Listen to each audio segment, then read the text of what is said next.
We are the Gujarat Technological University. Since its inception over a decade ago, GTU has been empowering young and curating minds to realize their true potential. Over 4 lakh inspired students are enrolled with one of the premier academic universities in India. With more than 450 affiliated colleges in its fold operating across 5 zones of the state, GTU, the International Innovative University, your place to move forward.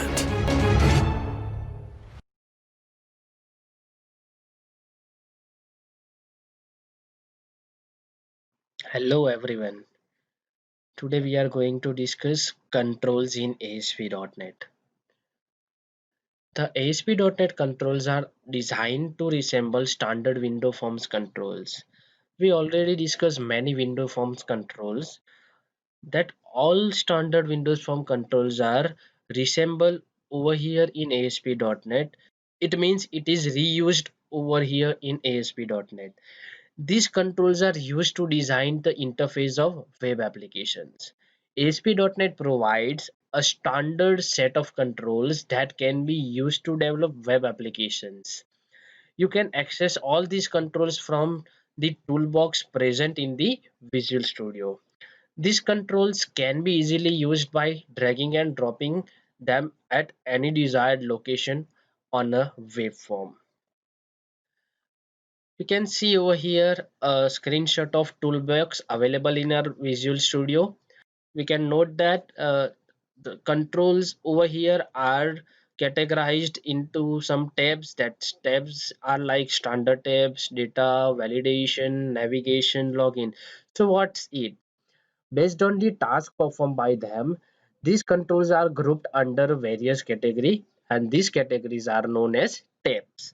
For example, control for validating the data are placed under the validation tab, and controls used for login on the website are under the login tab. Controls for the common use are placed under the standard tab, and these controls are known as standard controls. The control class. The web server control are based on web control class. As we know, ASP.NET and C# both are object-oriented language. So whatever controls will be available in our ASP.NET are implemented in .NET as a class. So if we want to use web control, we have to use web control class. The web control class is derived from control class.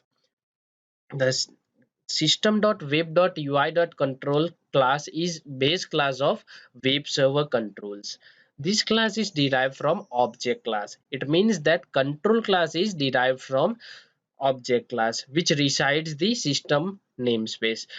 Now, if we want to see the hierarchy of these classes, it will be like this: system.object, then system.web.ui.control, and the web control class is derived from this control class. Now we'll see the some public properties of control class. Over here we are not discussing each and every properties available for control class. We are discuss only those common properties which are generally used for control class. We'll start with the first, that is app relative template source directory. It obtains the application relative virtual directory of the page instance or user control that contains the current server control. And one is binding container. It obtains the control that contains the server control data binding. Next is client ID. It obtains the server control identified generated by ASP.NET. Next is client ID mode. It obtains the algorithm that generates the value of client ID property. Next is controls. It obtains the control collection object that represent the child controls for the specified server controls. Next is data item container. It obtains a reference to the name containers if the containers implemented the iData container property. Next is enable theming.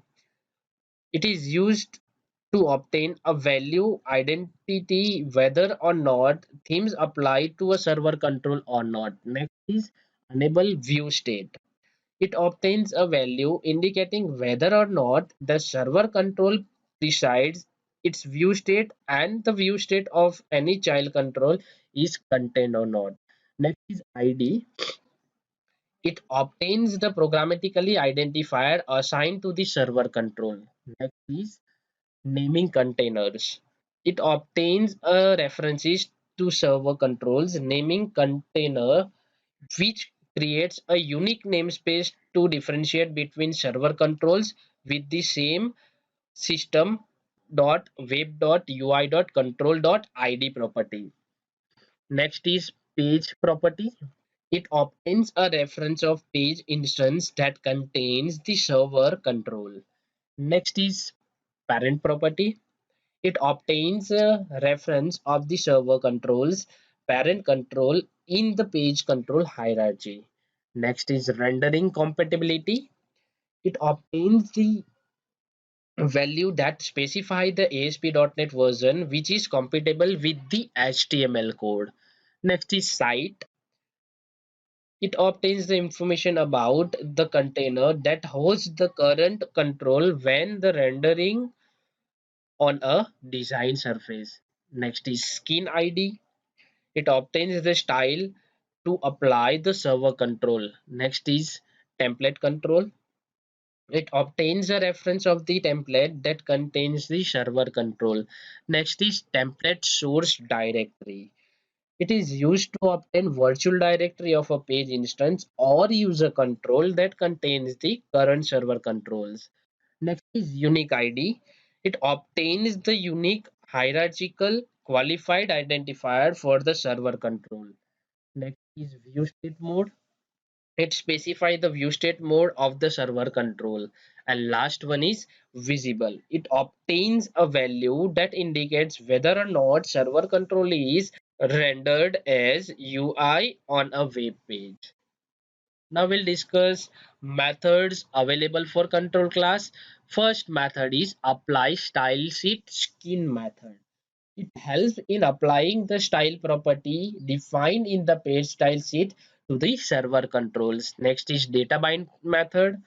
It helps in binding the data source to the invoked server control and its child control. Next is disposed method. It helps in enabling a server control to perform final cleanup before it releases the memory. Next is find control. It helps in searching the current naming containers for the specified server control. Next is focus. It helps us in setting input focus on a control. Next is hash control. It helps in determining whether or not the server control contains any child control or not. Next is render control. It stores the tracing information about the control if tracing is enabled or not. Next is resolve client URL.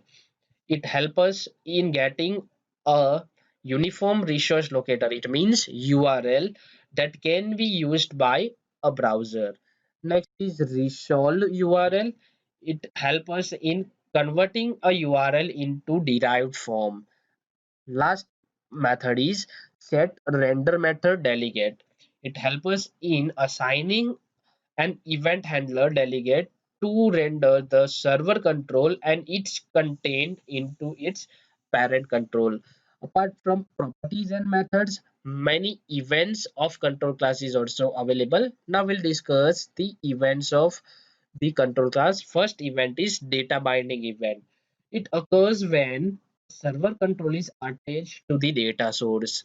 Next is disposed event. It refers to the last stage of the life cycle of a server control and occurs when a server control is released from the memory. Next is init event. We already discussed this. It init event refers to the first step in ASP.NET Web Page lifecycle and occurs when the server control is initialized. Next is load event. It occurs when a server control is loaded into a page object. Next event is page renderer. It occurs when server control is obtained to render to its containing page object.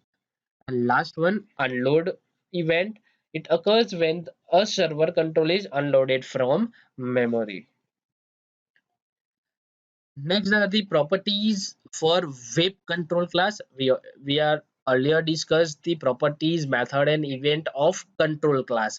Now we are going to discuss the property of web control class. Then first one is access key. It is used to obtain the access key that allows you to quickly navigate to the web server controls. Next is attribute. It obtains the collection of arbitrary attributes that do not corresponding to properties on the server control. Next is back color. It obtains the background color of the web server control. Next is border color. It is used to obtain the border color of the web server control. Next is border style. It is used to obtain the border style of the web server control. Next is border width. It is used to obtain the width of the web server control. Next is control style. It is used to obtain the style of a web server control. Next property is control style created. It is used to get a value indicated whether or not style object has been created for the control style property. This property is primarily used by control developer. Next is CSS class.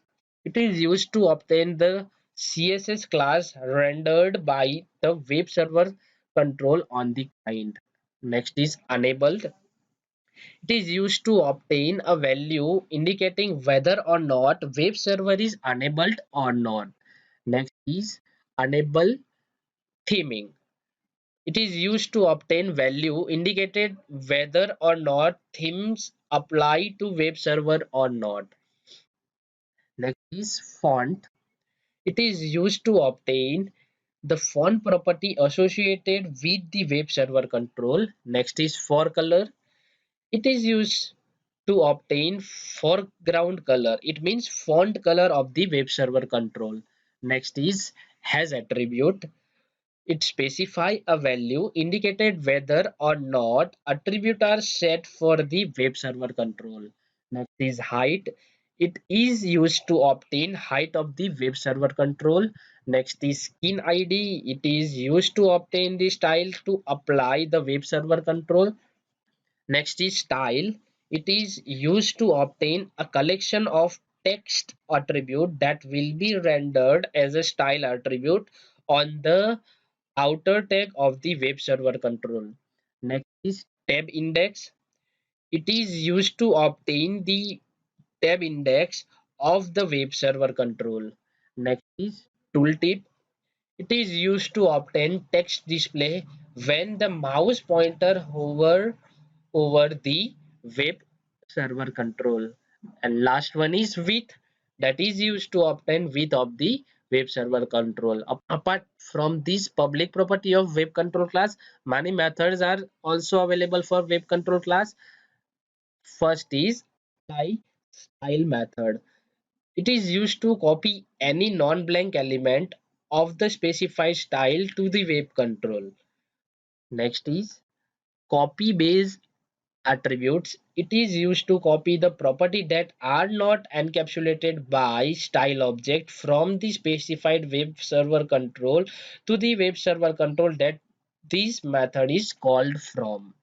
Next is merge style. It is used to copy any non-blank element of the specified style to the web server control but does not override any existing style elements of the control. This method is used primarily by control developer. Next control is render begin tag. It is used to write opening tag of the specified markup element to the output stream. Last one is render end tag. It is used to write the end tag of markup element to the output stream. That's it for this lecture. In next lecture, we'll discuss Standard web controls.